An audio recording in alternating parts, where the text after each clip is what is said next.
अहमदाबाद में air India के Boeing 787 की दुर्घटना में अब तक 265 से ज़्यादा लोग मारे जा चुके हैं। मरने वालों में 241 विमान यात्रियों के अलावा मेडिकल कॉलेज के हॉस्टल में मौजूद 24 छात्र भी हैं। इस हादसे ने सिर्फ भारत पर ही नहीं पूरी दुनिया पर असर डाला है। दुनिया भर के एक्सपर्ट इस दुर्घटना के कारणों की तलाश कर रहे हैं।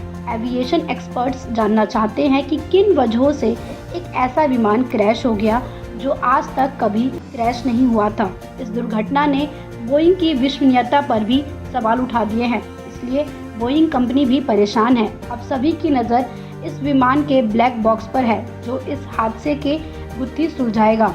एयर इंडिया विमान का ब्लैक बॉक्स हादसे के 28 घंटे बाद बरामद हो गया है। अब इसके डेटा को एनालिसिस किया जाएगा और ये पता लगाया जाएगा कि किस हादसे की वजह थी।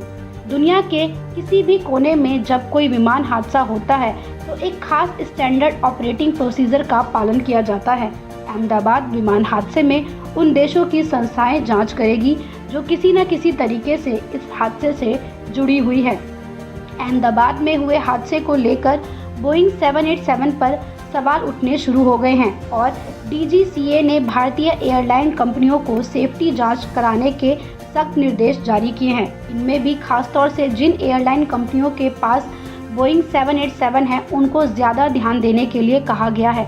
DGCA के नए आदेश में कहा गया है कि हर फ्लाइट के डिपार्चर से पहले कुछ अनिवार्य जांच की जाएगी। ऐसा फ्यूल पैरामीटर मॉनिटरिंग और उससे जुड़े हुए सिस्टम की जांच की जाएगी। इसके अलावा केबिन में हवा का दबाव, इंजन कंट्रोल सिस्टम से जुड़े टेस्ट करने होंगे। साथ ही हाइड्रोलिक सिस्टम और टेक ऑफ के मानकों की रोजाना समीक्षा करनी होगी। विमान हादसे के बाद बोइंग 787 पर DGCA की पैनी नज़र है, इसलिए सभी 787 ड्रीमलाइनर की जांच की तैयारी की जा रही है। बता दें कि एयर इंडिया विमान हादसे की जांच भारत, ब्रिटेन और अमेरिका की संस्थाएं करेगी। हादसा भारत में हुआ है, इसलिए भारत की तरफ से 2 एजेंसियां DGCA यानी director general of civil aviation और AAIB यानी एयरक्राफ्ट एक्सीडेंट इन्वेस्टिगेशन ब्यूरो इसकी जांच करेगी।